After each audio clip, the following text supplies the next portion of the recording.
Hello दोस्तों, स्वागत है आप सबका मेरे YouTube channel Sachin education hub पे।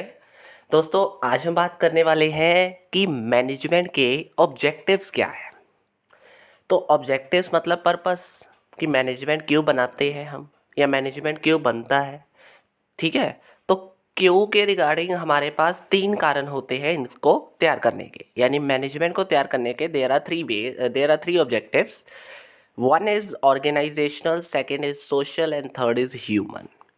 तो ये तीनों के बारे में आज हम डिटेल में करेंगे। तो ये नोट्स अगर आपको दोस्तों चाहिए तो आप मेरे टेलीग्राम चैनल को भी ज्वाइन कर सकते हैं। लिंक आपको उस चैनल का डिस्क्रिप्शन बॉक्स में दे दिया गया है। अब दोस्तों हम बात करने वाले हैं सबसे पहले कि ऑर्गेनाइजेशनल ऑब्जेक्टिव्स क्या होते हैं। अब ये होते क्या है, आपके सामने सबसे पहले लिखा हुआ है कि refers to the objectives of whole organisation. यानी अगर मैंने एक ऑर्गेनाइजेशन के अंदर काम किया है या कर रहा हूँ तो उस ऑर्गेनाइजेशन का एक मेन ऑब्जेक्टिव होगा कि पूरे ऑर्गेनाइजेशन ने सिर्फ ये काम करना है मेनली इस पर्पस के लिए। तो वो मेरा क्या है, ऑर्गेनाइजेशनल, यानी पूरे ऑर्गेनाइजेशन का एक ऑब्जेक्टिव। इसका मेन ऑब्जेक्टिव होता क्या है, regarding to the growth, prosperity हो गया, और इसके रिगार्डिंग ऑप्टिमम यूटिलाइजेशन हो गई। यानी ये सारे ऑब्जेक्टिव्स इसके बीच में जनरली आ जाते हैं। पर हम देखते हैं कि क्या प्रॉफिट ही ओनली मेन ऑब्जेक्टिव है? नहीं।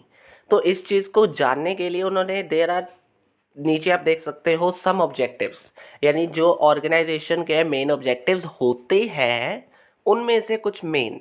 ठीक है। तो पहला क्या है, दैट इज सर्वाइवल। पढ़ सकते हो, every business wants to survive. हर बिजनेस चाहता है कि वो लंबे समय तक सर्वाइव करे। इसलिए जो मैनेजमेंट है वो क्या करता है, हमेशा अपने रेवेन्यू से एक एजुकेट कॉस्ट के रिगार्डिंग सारा काम करने की कोशिश करता है ताकि सारा काम क्या हो सके, एक अच्छे तरीके से पूरा भी हो सके, और हमारा बिजनेस है जो, या हमारा ऑर्गेनाइजेशन है जो, वो अच्छे से रन करता रहे। प्रॉफिट क्या है, ये आप सबको पता है कि बिजनेस का मेन प्रॉफिट था। ऑब्जेक्टिव इसी तरीके से ऑर्गेनाइजेशन का होता है ताकि हमारे जो रिस्क है उसे अच्छे से हम बियर कर सकें। आपको भी पता है profit is the reward for bearing the risk. ठीक है। अब बात करते हैं ग्रोथ। अब ये ग्रोथ कैसे होगी, अगर हम सर्वाइव कर सकते हैं, यानी अगर हम सर्वाइवल एज ऑब्जेक्टिव रखें और प्रॉफिट भी कमा रहे हैं, और लॉन्ग पीरियड के लिए अगर हमने कोई कंटिन्यूएशन करनी है तो उसके रिगार्डिंग हम रेवेन्यू टाइम टू टाइम ले रहे हैं, तो कहीं ना कहीं ग्रोथ भी तो हो रही है।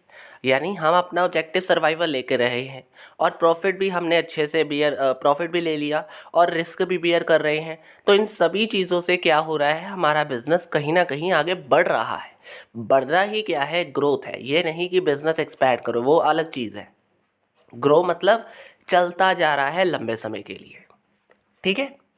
अब बात आती है मार्केट इम्प्रूवमेंट की। अब मार्केट इम्प्रूवमेंट की बात करते हो तो मार्केट को इम्प्रूव करना भी मैनेजमेंट का ही मेन ऑब्जेक्टिव होता है कि क्या किया जाए, बेटर क्वालिटी प्रोडक्ट्स देकर अपनी और सारे कस्टमर्स को सेटिस्फाई करके ले लिया जाए ताकि कस्टमर्स हमसे ज़्यादा सेटिस्फाई हो जाए और हमारे बिजनेस में फ़ायदा हो जाए। ठीक है। अब बात आती है सोशल ऑब्जेक्टिव्स की। अब ये सोशल ऑब्जेक्टिव्स रिगार्डिंग टू क्या होते हैं, इनका मेन ऑब्जेक्टिव होता है सोसाइटी के रिगार्डिंग, कि हमने अपनी सोसाइटी को सेटिस्फाई करना है किसी भी अच्छे तरीके से। यानी जैसे मैं बात कर लूँ, एट अ रीजनेबल रेट पे हमने क्या करना है, उनको क्वालिटी गुड्स प्रोवाइड करने हैं ताकि वो सेटिस्फाई होकर हमारे पास आके हमें प्रॉफिट ज़्यादा से ज़्यादा दिलाए। और इसमें से मेन ऑब्जेक्टिव्स क्या आ जाते हैं, जैसे supply of quality goods. Quality goods provide करके हम उनको क्या कर सकते हैं, क्वालिटी गुड्स देंगे तो हमारा ये ऑब्जेक्टिव पूरा हो जाएगा। अगर हम क्वालिटी गुड्स तो दे रहे हैं, साथ में अगर हम एम्प्लॉयमेंट अपॉर्चुनिटीज़ को भी जनरेट करना शुरू कर दें, मतलब हमारा मेन ऑब्जेक्टिव ये भी होना चाहिए कि सोसाइटी में ज़्यादा से ज़्यादा काम बढ़ा दिया जाए किसी भी तरीके से। जब हमारा बिजनेस किसी तरीके से लोगों को एम्प्लॉयमेंट देगा तो कहीं ना कहीं लोग हमसे इंटरेक्ट करेंगे और हमारे बिजनेस को बढ़ाएंगे। तो इसी तरीके से हमारा बिजनेस आगे बढ़ सकता है। फिर आ जाता है third, that is avoiding environment pollution. ये आप सबको पता है कि पोल्यूशन कितनी बड़ी बीमारी बन चुका है आज के जो टाइम पीरियड में। ठीक है।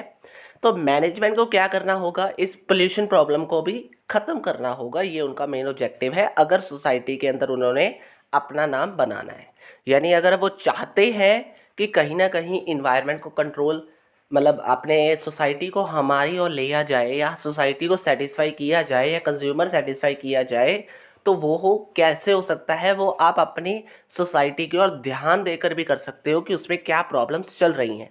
जैसे कि पोल्यूशन प्रॉब्लम है तो पोल्यूशन को कम किया जा सकता है ज़्यादा से ज़्यादा एडवर्टीजमेंट देके, या फिर पोल्यूशन अवेयरनेस या इन्वायरमेंट अवेयरनेस प्रोग्राम्स को चला के या दिखा के।